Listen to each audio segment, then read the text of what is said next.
Bismillahirrahmanirrahim. La ilaha illallah Muhammadar Rasulullah. Halo semuanya, kaum mukmin di seluruh dunia yang aku hormati, aku banggakan. Sebenarnya aku ingin mengatakan hal ini dari kemarin-kemarin ya, tapi aku sedang memantau kondisi apa yang terjadi selanjutnya. Halo teman-teman aku yang non muslim juga, yang selalu kuhormati ya, di seluruh dunia, terutama yang di Indonesia ya. Di sini aku fokuskan khusus di Indonesia. Jadi aku sedang mengkhawatirkan seluruh generasi muda Indonesia ke depan ya, karena periode sudah seperti ini. Terus aku tidak membeda-bedakan ya, mana orang tuanya yang banyak dosa, yang bersalah gitu. Semuanya ku sayangi ya. Semua anak-anak generasi muda itu tidak salah. Yang salah itu kita, orang tuanya, dalam salah mendidik ya. Intinya akhir zaman ini mereka itu cerdas-cerdas, pintar-pintar. Sebagai orang tua kita harus mawas diri, dan sebagai anak muda introspeksi diri ini, sama-sama memperbaiki diri ya sayang ya. Jadi intinya untuk saat ini kalian semua belajar, fokus ke pelajaran, ke tujuan hidup sayangku. Seluruh generasi muda dari SMP, SD, balita emang di sekolah, mahasiswa sayang, semuanya fokus. Sekarang ini kita ada dalam periode yang di luar nalar, bukan di luar kewajaran manusia, di luar kontrol kita sebagai manusia. Di sini tuh kalian fokus. Kalau yang sekarang lagi giat-giatnya fokus ke keorganisasian, fokus ya, yang positif-positif. Jangan menguruskan yang lain lagi ya, jangan ngurusin yang lain lagi, fokus semuanya. Karena sekarang ini yang paling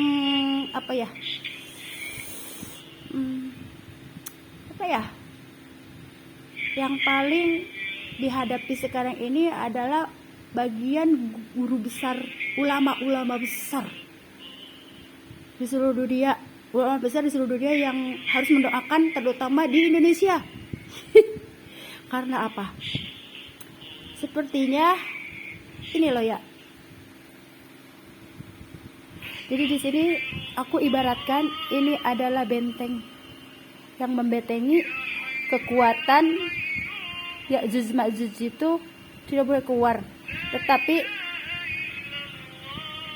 sekarang ini penghalang ini sudah tidak ada lagi, sehingga kekuatan itu bisa meledak. Kekuatan dari Ya'juj Ma'juj. Aku tidak mengatakan Ya'juj Ma'jujnya keluar, tetapi yang kurasakan sekarang ini, mohon maaf ya, jika ada padam listrik ya, padam lampu, itu wajar ya. Tapi kalau misalkan gini ya, mendadak padam lampu yang luar biasa bisa meledakkan box listrik, itu sudah di luar nalar, dan di luar benar-benar kekuatannya itu bukan kekuatan yang dimiliki manusia. Itu sudah terjadi ya, waktu aku menyaksikan sendiri box meledak.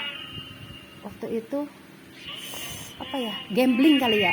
Jadi di sini ada doa-doa hamba Allah yang takwa. Jadi bentrok ya. Jadi efeknya ke listrik, box listriknya meledak.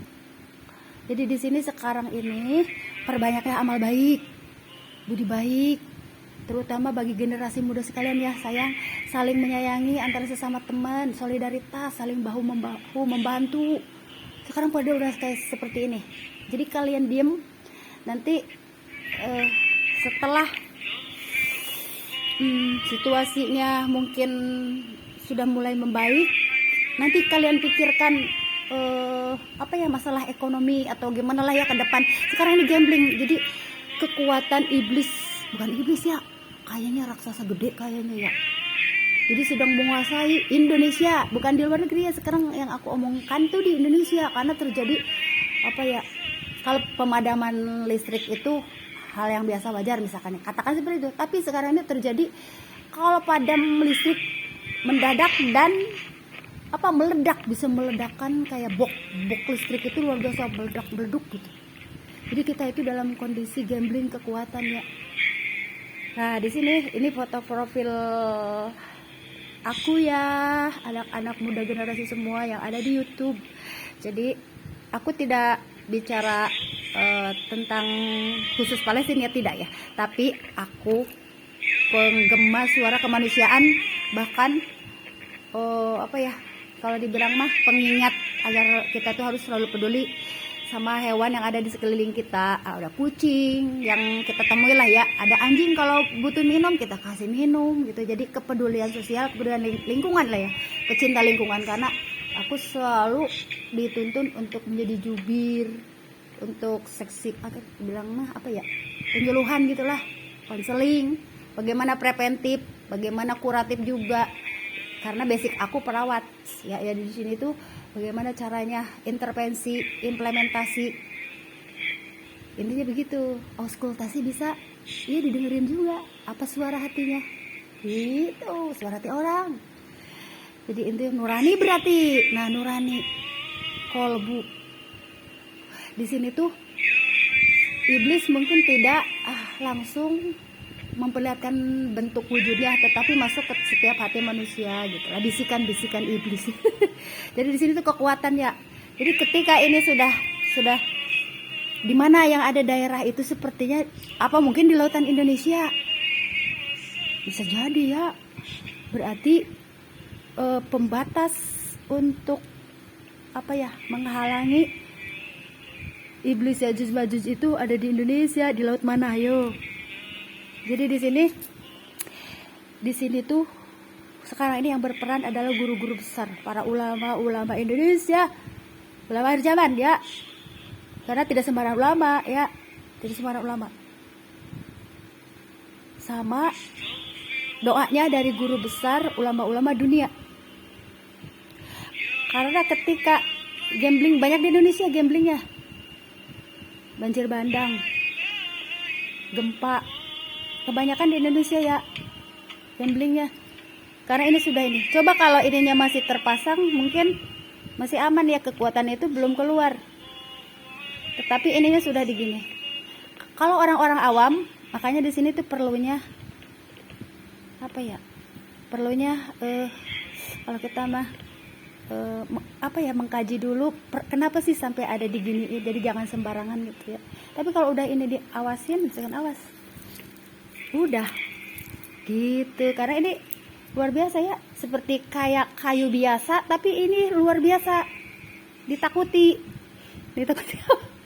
Ini tuh bambu kuning ya, ini jenis bambu kuning, di luar negeri tidak ada, adanya di Indonesia. Bambu kuning ini luar biasa ya, jangan dikira ya bambu kuning itu benar-benar bisa, kalau kita mah menetralisir energi gaib ya. Tapi kita tidak percaya ke bambu kuning ya, kita percaya doa-doa. Tapi di sini kan sebagai alat. Kalau dalam ya pagar lah, tuh pagar, nih pagar, di pagar alat. Jadi kalau dalam berperang mah bambu rencong, ya intinya seperti itulah. Nah, jadi ketika ini sudah terhalangi, maka kekuatannya tuh bisa meledak-ledak, terutama kayak seperti ke aliran listrik ya, kekuatan itu. Karena mungkin di sini tuh ada piringan. Coba nih, ada makhluk-makhluk astral. Ini sudah aku alami ya, yang takut dengan piringan PCD. Jadi semakin diputar kilatan-kilatan PCD-nya itu seperti kayak apa ya. Jadi waktu ada apa ya, PCD, zaman PCD ya kan sering diputar tuh, dari kilatan-kilatan piringan itu astral itu seperti kayak apa ya, kilauan kayak apa ya, apalagi yang di setelnya kan sholawat, morotal gitu. Jadi kayak piringan ada percikan-percikan, takut, iblis takut ya. Apalagi yang dinyalakannya itu morotal, terus sholawatan, itu yang ku alamin ya. Tapi sayang sekarang udah tidak zamannya lagi VCD. Sekarang YouTube. Nah, adanya YouTube. Jadi dulu itu piringan-piringan VCD itu terutama yang isinya murotal sama sholawat benar-benar menjadi piringan, jadi kilatan dari piringan logam itu seperti kayak bisa apa ya, bukan menangkal ya, mungkin tangkalannya itu, penangkalnya itu dari sholawatannya sama murotalannya yang kita nyalakan. Tapi sekarang kan YouTube, yang di YouTube adanya aku. Jadi adanya aku, bukan piringan VCD lagi. Dulu aku kan sering nyalain murotal, se Algomidi itu, Alapasi, pokoknya dari Arab Saudi lah ya. Terus siapa lagi ya, Maher Zain, Awak Kening, salawatan luar negeri. Terus apa lagi ya, dulu tuh. Tapi aku tidak pernah nonton itu ya, Kurulus Osman. Aku nonton Kurulus Osman itu di akhir zaman ini aja. Aku ada hubungan Kurulus Osman. Terus apalagi ya, terus aku dihubungkan dengan Hafiz Ahmad Raja Kordi, Sesakib Sami. Akhirnya kesitulah ya intinya semua ya. Berarti aku dikenalkan dengan orang dunia ya. Nah, minta doanya ya, berarti khusus buat aku dari generasi muda Indonesia nih, pada kalian. Jadi intinya apa ya, karena situasinya kayak gitu yang udah aku alami. Kok kenapa ya, kalau mau misalkan kalau padam listrik mendadak, misalkan cuma padam gitu, itu biasa. Tapi kalau yang jebret langsung meledak di boxnya itu luar biasa ya, aneh gitu. Itu sekarang kekuatannya udah luar biasa ya, karena ini pagernya itu sudah tidak dialang-alangin. Berarti ada di lautan Indonesia dong itunya. Kok ada di Indonesia? Jangan-jangan monster ya Juzba-Juzba ada di Indonesia. Ih, ngeri. Jangan sampai ya. Gimana dong sayangnya? Enggak, tenang ya. Kalian itu fokus belajar, menikmati hari-hari kalian, saling bahu-membahu antar teman. Itulah intinya. Kalau ada orang tuanya yang salah jalan, kalian nasihati dengan cara baik-baik. Karena orang tua juga tidak selamanya benar. Begitupun orang tua harus selalu sharing sama anak. Saling apa ya, di sini tuh saling apa ya, saling mengingatkan dalam kebaikan. Karena kita sama-sama ingin selamat dunia dan akhirat gitu ya. Kalau saran aku tuh tipe anak yang berani mengemukakan pendapat kepada apaku almarhum, dan apaku tipe orang yang punya prinsip tapi pada akhirnya mengikuti, oh iya ternyata anakku benar. Itu apaku ya, aku bersyukur pada akhirnya ya udah deh, ikhlas merelakan kamu. Misalkan kamu ternyata mau mendalami hijrah kayak gitu, ya udah gitu. Awalnya memang seperti kayak belum ridho gitu, menerima saran kayak perlu waktu gitu. Tapi itulah ya kesabaran, dan tugas anak itu hanya berdoa. Aku banyak nangis waktu itu, akhirnya apaku, oh iya aku luluh gitu ya, dengan kemauanku. Nah di sini kalau ada hal-hal yang salah, aku ngomong juga, misalkan Pak ayo dong beli Quran gede gitu, ngaji Quran. Apaku beli tuh, akhirnya hatam katanya apaku, karena ada paranormal yang selalu keluar masuk rumah waktu itu. Jadi aku nggak suka gitu. Aku tipe yang Pak beli baca Quran deh gitu, jangan ikut-ikutan dia gitu. Aku tipe anak yang cerewet bawel karena anak perempuan laki-laki ya. Anak perempuan satu-satunya, maksudnya tuh di antara saudara-saudara laki-laki, karena aku punya saudaranya laki-laki semua dan aku anak perempuan satu-satunya. Jadi kalau ada apa ya, kalau ada pendapat itu langsung aku ungkapkan ke almarhum apaku ya, karena aku dalam didikan beliau gitu, sehingga sifat dan perilakunya itu lebih dominan ke beliau gitu, ikut-ikutan gitu. Sama aparat-aparat tuh malah deketin, malah seneng. Kayak sekarang aja para security di mana-mana sampai ditegur, akhirnya kenal. Jadi kalau ke sana aku kenal security ini, kalau ke maksudnya ke arah sana tuh ke Bekasi kenal security ini, udah kenal. Jadi karena apa ya, apaku selalu memperlihatkan ke aku tuh hubungan baik dengan para aparat semua. terus kasih sayang dengan apa ya, dengan berbagi. Itu indahnya berbagi itu ya, apa ya di situ, dengan berbagi makanan mempererat yang tidak kenal menjadi kenal, jadi sayang gitulah intinya, sifat seperti itulah ya. Jadi itulah intinya, sekarang ini fokuslah kalian untuk belajar sayang, saling mengingatkan dalam kebaikan dalam keluarga kalian masing-masing, bukan dari aku atau dari ulama guru besar. Akhir zaman ini anak menasehati ibu, ibu menasehati anak, anak menasehati ayah, ayah menasehati anak, kakek menasehati cucu, cucu menasehati kakek, kakek menasehati nenek, menasehati cucu, cucu menasehati nenek. Jadi sekarang ini begitu, nasihat itu datang dari keluarga masing-masing, bukan dari ulama. Akhir zaman ini sulit, jadi dari keluarga sendiri ya, saling menasehati dalam kebaikan. Itu ya intinya. Jadi apa ya,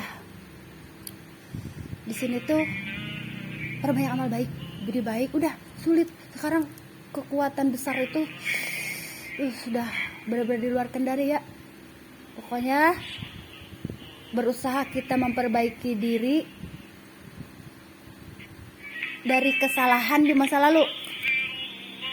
Jangan mengusik kesalahan yang lama-lama, semua orang juga punya kesalahan, tetapi kita berusaha memperbaiki diri menjadi lebih baik. Intinya seperti itu, semua orang, semua individu, dari yang tua maupun yang muda. Jadi itu intinya ya. Karena dalam hidup ini tabur tuai, amaluna amalukum, karma itu nyata, itu nyata. Aku sudah mengalaminya sendiri. Bukannya kalau dari istilah manusia mah ya, ntar takut gimana-gimana sama manusia, itu mah yang paling berat itu kalau Allah sudah menghisab kita, hisab di dunia dan akhirat, itu yang berat. Dan ini berkaitan dengan alam semesta ya, ada tabur tuai, ada hukum karma. Itu sebenarnya Allah mempersilahkan, kalau dibilang masa semesta itu kan ciptaan Allah Subhanahu wa taala. Jadi mempersilahkan kepada alam, bahkan ada seperti kayak disfungsi sosial, kayak gini ya, kayak dikucilkan, kayak di apa ya, pokoknya mah seperti itu paling berat. Yang dirasakan itu paling berat ya, pengucilan dari orang itu paling berat ya. Itu kalau dibilang mah hal-hal yang tidak tersirat, tidak tertulis, tetapi tersirat. Dalam kehidupan ini ada ilmu yang tersurat, ada ilmu yang tersirat. Nah, aku selalu percaya dengan ilmu yang tersirat, bukan tersurat. Kalau tersurat mah bisa dimanipulasi ya, tersurat, tapi tersirat itu tidak bisa. Itu akhir zaman ini berkaitan dengan hisab. Hisab dunia dan hisab akhirat itu berat. Aku sedang mengalaminya sendiri ya. Berarti aku lebih percaya kalau ada orang yang jahat menjolimi aku lebih percaya, ya Allah gitu, kok gitu amat gitu. Aku paling bisa nangis kalau orang lain mah udah lapor ya. Malah yang gereget keluarga besarku, misalkan, kamu kenapa sih nggak bilang kita, nanti kita kumpulin keluarga kita, ntar kita bela kamu gitu. Kata aku, tenang aja, di sini tuh oleh Allah yang melihat